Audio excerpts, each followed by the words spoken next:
ओम नमो भगवते वासुदेवाय। ओम नारायणाय। ब्रह्मा का श्याम सुंदर की स्तुति करना।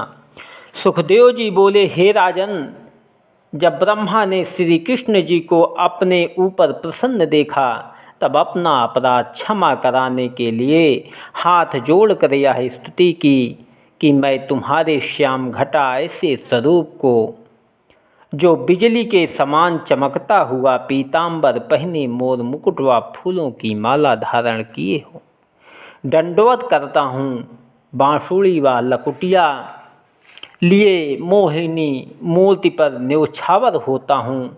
आप जगत के उत्पन्न पालन और नाश करने वाले हैं। तुम्हारा यह शरीर 5 तत्व से नहीं बना, अपनी इच्छा से यह रूप तुमने धारण किया है। मैं ब्रह्मा होने पर भी तुम्हारे इस रूप की महिमा नहीं जानता। दूसरे को क्या सामर्थ्य है जो आपके अनंत रूप सगुण का भेद जान सके। भक्ति किए बिना कोई मनुष्य ज्ञान के अभिमान से तुम्हारी महिमा नहीं जान सकता। जो कोई मनसा वाचा कर्मणा तुम्हारी शरण में रहता है वह तुम्हारे भेद को पहुंचकर मुक्त पद भी पाता है। मैं अग्नि की चिंगारी के समान हूँ और आप अग्नि का समूह हैं। अपनी अज्ञानता से तुम्हारी माया में फंसकर मैंने बालक व बछड़े चुराए थे, सो मेरा अपराध क्षमा कीजिए। चिंगारी को ऐसी सामर्थ्य नहीं जो अग्नि के ढेर से बराबरी कर सके। आप सबसे रहित हैं। संसारी वस्तु तुम्हारी माया से उत्पन्न होती है। आदि मध्य व अंत में तुम्हारी माया का प्रकाश रहता है। आपके सिवा संसारी सब वस्तुएं का नाश हो जाता है। मैंने अपनी अज्ञानता से तुम्हारी परीक्षा लेना चाहा था, सो बहुत से ब्रह्मा व महादेव आदि देवताओं को ग्वाल बालों के सामने हाथ जोड़े खड़े देखकर अपने दंड को पहुँचा। अब तुम्हारी शरण में आया हूँ, मेरा अपराध क्षमा कीजिए। जिस तरह अज्ञान बालक अपने पिता की गोद में बैठकर बहुत अनुचित करता है, पर पिता उसके प्रेम के कारण बुरा नहीं मानता और पेट में लात मारने से माता विरोध नहीं करती, उसी तरह मुझ अज्ञान अपने बालक का अपराध क्षमा करिए। आप क्षमा कीजिए। तुम्हारे विराट रूप में 14 लोक हैं और अपने छोटे स्वरूप से आप चूंटी के तनु में व्यापक रहते हैं। मैंने अपने को जगत का उत्पन्न करने वाला समझा था, इसी कारण लज्जित हुआ। संसारी व्यवहार स्वप्न के समान झूठा है और आप अविनाशी पुरुष आनंद मूर्ति सदा स्थिर रहते हैं। सो अपने चरणों की भक्ति मुझे दीजिए। ब्रज की गौओं और ग्वालिनियों का धन्य भाग है जिनका दूध आप बछड़ा व बालक रूप होकर पीते हैं। यज्ञ व होम से तुम्हारा पेट नहीं भरा था, सो ब्रज की गौएं और अहिरिनियों ने अपना दूध पिलाकर भर दिया। मेरी क्या सामर्थ्य है जो ब्रजवासियों के भाग्य की बड़ाई कर सकूं।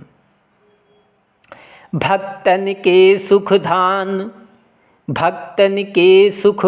दान भक्त बछल भगवान हरि।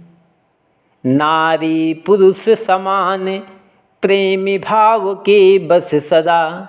हे महाप्रभु, आप ऐसे दीन दयालु हैं कि जिसने अपनी अज्ञानता से तुम्हारा अपराध किया उस पर भी आपने दयालु होकर ज्ञान रूपी दीपक उसके हृदय में प्रकाशित कर दिया। संसारी जीवों के तुम्हारे स्मरण व भक्ति के बिना भवसागर पार उतरने के वास्ते दूसरा मार्ग उत्तम नहीं है। इसलिए सबको चाहिए कि तुम्हारे सगुण रूप का ध्यान व नाम का स्मरण करके भवसागर की लीला व कथा प्रेम से सुना करे और एक क्षण भी तुम्हें ना भुलावे। तब उनके हृदय में ज्ञान का प्रकाश होगा। पर तुम्हारी कृपा व दया के बिना किसी का चित्त तुम्हारे चरणों में नहीं लगता। इसलिए सदा अपने सच्चे मन से तुम्हारी दया व कृपा का भरोसा रखना चाहिए। हे परब्रह्मा परमेश्वर, वृंदावन में जड़ व चैतन्य जितने जीव हैं उनकी बड़ाई कोई नहीं कर सकता। मनुष्य इस वास्ते तप व जप करते हैं कि जिसमें हम देवताओं की यह इच्छा आठों पहर रहती है कि तुम्हारे चरणों की सेवा करें और दिन रात तुम्हारा चंद्रमुख देखकर अपने नेत्रों को सुख दें। पर यह बात देवताओं को प्राप्त नहीं होती जो तुम्हारी कृपा से वृंदावन वासियों को सहज में मिली है। देवताओं की यह सामर्थ्य नहीं है जो ब्रजवासियों की बराबरी कर सके। तुम्हारे आदि व अंत को वेद नहीं जानता, वह बड़े बड़े योगी व मुनीश्वरों को आपका दर्शन ध्यान में जल्दी नहीं मिलता। और हम वह महादेव आदि देवता व ऋषिश्वर रात दिन तुम्हारे चरणों का ध्यान हृदय में धरकर यह अभिलाषा रखते हैं कि तुम्हारे चरणों की रज मिलती तो उसे अपने मस्तक पर लगाते, पर हमें वह जल्दी नहीं प्राप्त होती। यशोदा आपको दिन रात गोद में खिलाती हैं, ग्वाल बालों के साथ आप बछड़े चराकर यह सब लीला हरि भक्तों और सब्जियों के भवसागर पार उतारने के वास्ते करते हैं। कदाचित मैं जन्म भर वृंदावन वासियों के भाग्य की बड़ाई करूं तो भी उनका वर्णन नहीं हो सकता। सब ब्रजवासी अपना तन मन धन आप पर निछावर करते हैं। केवल मुक्ति देखकर तुम उनको सेवा से उर्ण नहीं हो सकते, क्योंकि मोक्ष तो आपने पूतना व अघासुर आदि को जो तुमको मारने आए थे दिया है। कदाचित आप मुझे ब्रज में घास और मिट्टी का भी जन्म देते तो तुम्हारे चरणों से कृतार्थ होता। श्री वृंदावन सम नहीं तिहु लोकन में और, माखन प्रभु खेलत सदा अति छवि से ताठौर।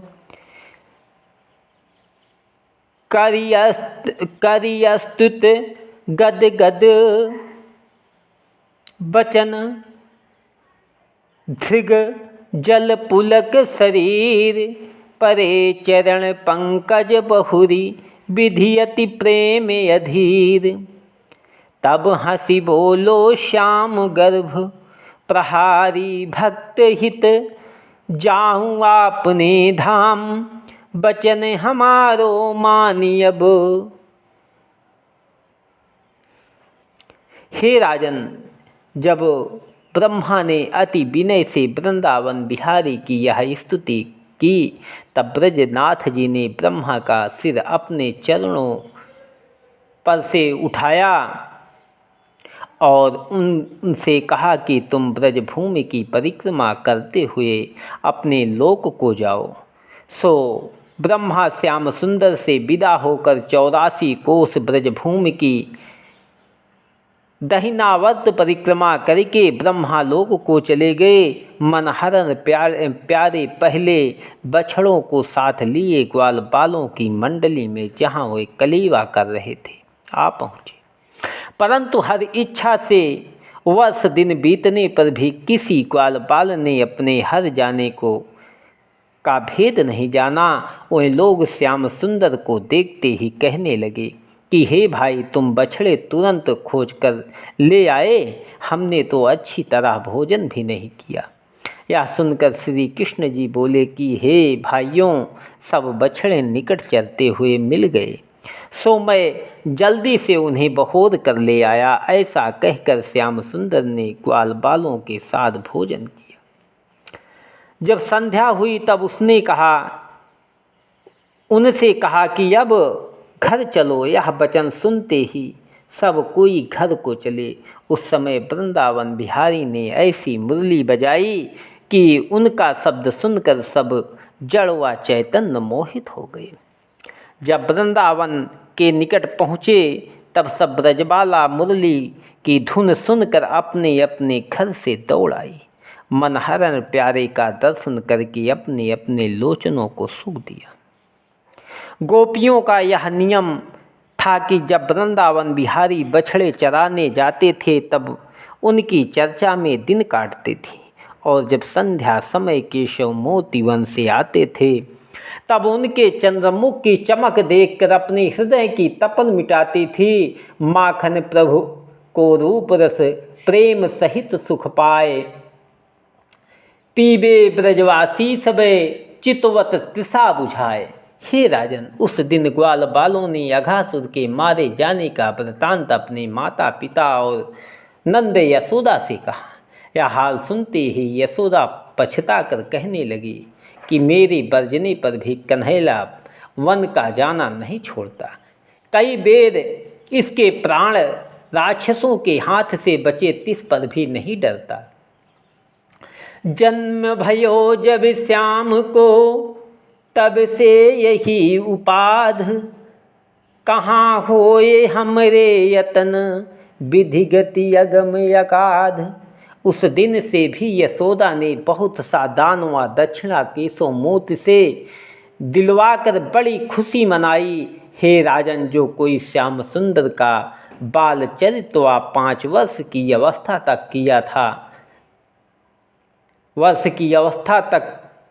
किया था सच्चे दिल से कहे व सुने तो कभी कोई चिंता उसके पास नहीं आ सकती और संसार में मनोकामना पाकर अंत समय मुक्ति पाता है। इतनी कथा सुनकर परीक्षित ने पूछा, हे सुखदेव स्वामी, इतनी प्रीति गोप व गोपियों को श्याम सुंदर की किस कारण थी जो आपने पुत्र से भी उनके अधिक प्यारे जानते थे?